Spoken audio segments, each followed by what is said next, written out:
मार्गशीर्ष मास की गुरुवार के दिन आपको यश नहीं मिल रहा तो बेलपत्री के पेड़ के नीचे हल्दी का शिवलिंग का निर्माण करो। हल्दी पिसी हुई हल्दी का शिवलिंग का निर्माण करो, उसका पूजन कर कर घी का दिया लगाकर भगवान शंकर की वही हल्दी का शिवलिंग का तिलक अपने हृदय पर चाहे पुरुष हो चाहे स्त्री हो, अपने हृदय पर कंठ के पास उस तिलक को लगाएं और बाबा का विसर्जन उसी बेलपत्री के पेड़ के नीचे जल डालकर कर दें। महाराज यश मिलना प्रारंभ हो जाता है। केवल ये यश के लिए ही नहीं होता, इसका एक क्रम और है। मान लो आप किसी मीटिंग में बैठे हो, किसी अच्छी जगह पर बैठे हो, किसी कंपनी के इंटरव्यू में बैठे हुए हो, आप किसी कार्य के लिए जा रहे हो और वो कार्य बहुत जरूरी है कि इस व्यक्ति से मुझे ये पैसे निकलवाना है, इस व्यक्ति से मुझे ये काम निकलवाना है, और वो व्यक्ति बहुत दिन से हाथ में आ ही नहीं रहा, तो उसके लिए भी ये कार्य किया जाता है। अर्थात कीर्ति शुद्ध हो, पवित्र हो और यश की प्राप्ति। लक्ष्मी, वो कौन से दो स्थान हैं जहां तू जाना पसंद नहीं करती? लक्ष्मी, वो कौन से दो स्थान हैं जो व्यक्ति धारण करता है तो उस व्यक्ति के पास में से 2 साल में, 4 साल में, 6 साल में, 8 साल में तो रुष्ट होकर चली जाती है? वो स्थान कौन से हैं? तो 2 स्थान माता लक्ष्मी ने बताए हैं। पहला, फूटे हुए बर्तन में भोजन करना। कौन से बर्तन में? जम के बोलिए जरा। जो टूटा बर्तन होता है, खंडित बर्तन होता है, फूटा हुआ बर्तन होता है, कहीं गिलास की किनोर टूट गई है, कहीं कटोरी की किनोर टूट गई है, कहीं थाली की किनोर टूट गई है, और तुम कहीं प्लेट की किनोर टूट गई है और तुम उसमें भोजन कर रहे हो, तो टूटे हुए बर्तन में भोजन करने वाले के पास में लक्ष्मी छिन्न हो जाती है, उसका भाग्य भी फूटे हुए बर्तन की तरह हो जाता है। ये लक्ष्मी का। और दूसरा, फटे हुए वस्त्र धारण करने वाले का भाग्य भी फटे हुए वस्त्र की तरह, जैसे फटा हुआ कपड़े का रेसा रेसा निकलता है, उसी तरह फटे हुए वस्त्र धारण करने वाले की भी जिंदगी में परिश्रम का रेशा निकलता रहता है, पर उसको सुख का भान नहीं होता। आज के जमाने में ये फटे हुए कपड़ों का फैशन आ गया, ये बड़ा दुख की घड़ी है।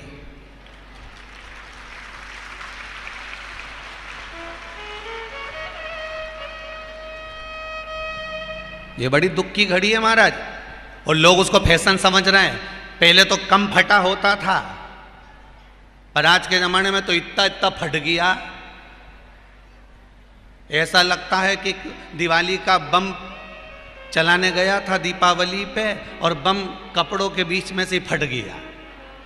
इसलिए वो कपड़े कब पहनेंगे तो ने अब पहन लिया। शास्त्र कह रहा है, लक्ष्मी कह रही है माता पार्वती को कि 2 जगह पर अगर ये 2 क्रम जिस जीव के होते हैं उसके पास में से लक्ष्मी 5 साल में। हम कई बार कहते हैं इन बच्चों को नहीं मालूम, इन नवयुवक लड़कों को नहीं मालूम, इन नवयुवक बेटियों को नहीं मालूम कि फटे हुए कपड़े पहनने का फल क्या है।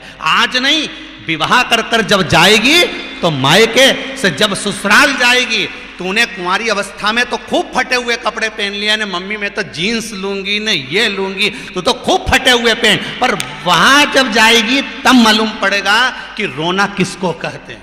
आज तो पहन लो, वो उसी में की बात है। कल वाली बात याद कर लो, अभी खाओगे तो कुछ दिन के बाद ब्लड बनेगा, और ब्लड बनेगा तब जाके ये शरीर में दौड़ेगा।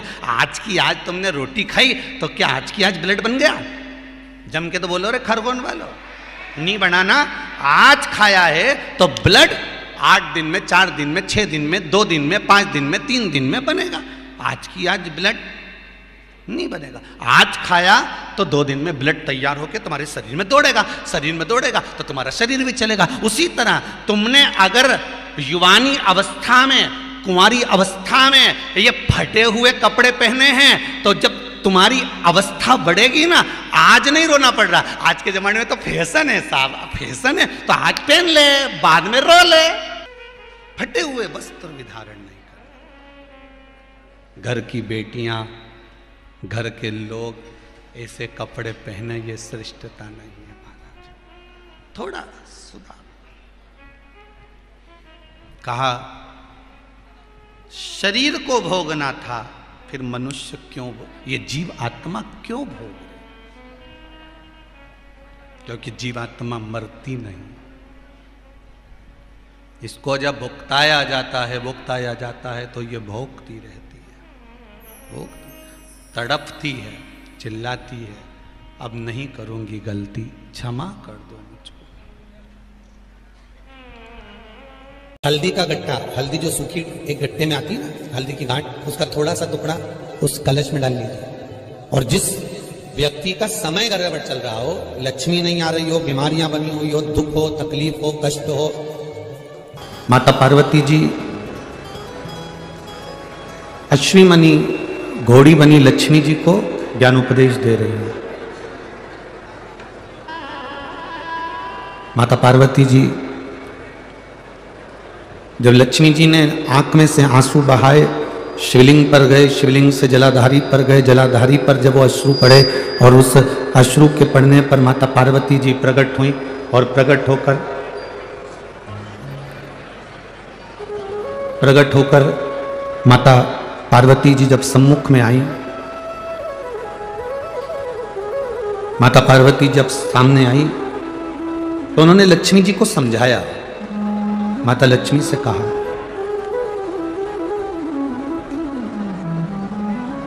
कि लक्ष्मी, तुम्हारे पति ने तुमको श्राप दिया है, तुम्हारे पति ने तुम्हें श्रापित किया है, तुम्हारे पति ने तुमको अश्वी बनने का श्राप दिया, घोड़ी बनने का श्राप दिया, अश्वी बनने का श्राप दिया।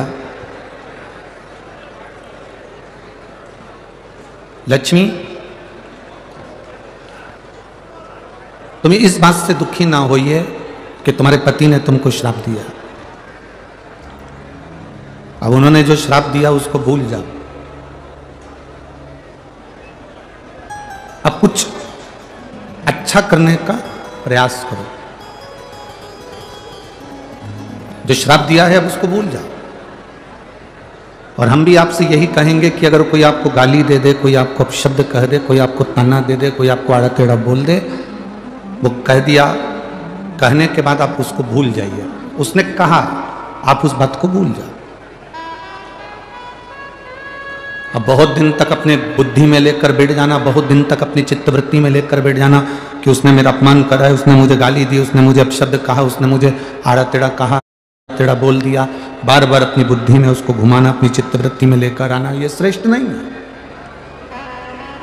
तुमको कोई गाली भी दे देना, अपशब्द भी कह देना, अगर तुम्हें कोई आड़ा टेढ़ा भी बोल देना, कोई आपको अपशब्द कह दे, आड़ा टेढ़ा कह दे, कोई गाली भी दे दे, तो भी शिव महापुराण की कथा कहती है कि आपको उससे बोलचाल बंद नहीं करना। सास ने कुछ शब्द कह दिया, बहू ने कुछ आड़ा टेढ़ा कह दिया, या किसी ने कोई शब्द कह दिया और आपने बोलना चालना बंद कर दिया, शिव महापुराण की कथा कहती है ये कभी ना करें। शब्द भी कहा है, किसी ने आड़ा टेढ़ा भी अगर बोला है, किसी ने अपशब्द भी कह दिया, ताने भी दे दिए, गाली भी दे दी, हमको बोलना बंद नहीं करना है। बल्कि कारण क्या होगा? जिसने गाली दी है, जिसने अपशब्द कहा है, जिसने ताना दिया है, तुम्हें उसका जवाब नहीं देना है। तुम तो बाबा पर एक लोटा जल चढ़ाते रहो और हर हर महादेव कहते रहो, जवाब तुम्हारा भोलेनाथ खुद समय आने पर दे देगा, तुम्हें उसका जवाब नहीं देना। सीता जी ने भी आज खीर बनाई और माता जानकी ने जब खीर बनाई, दशरथ जी के लिए, कौशल्या मैया के लिए, कैकेयी मैया के लिए, सुमित्रा जी के लिए, सबके लिए परोसा, सबके सामने रख दिया। और कैकेयी मैया के सम्मुख में भी खीर रखी है, सुमित्रा के सम्मुख में भी खीर रखी है। और माता सीता अंदर रसोई घर में गई और रसोई घर में जैसी जानकी जी पहुंची, इतनी देर में ऐसी तेज हवा चली, ऐसी तेज हवा चली कि कचरा उड़ा और उड़कर दशरथ जी के कटोरे में जो खीर रखी थी उस खीर में चला गया। एक तिनका उस कटोरे में जाकर गिर गया।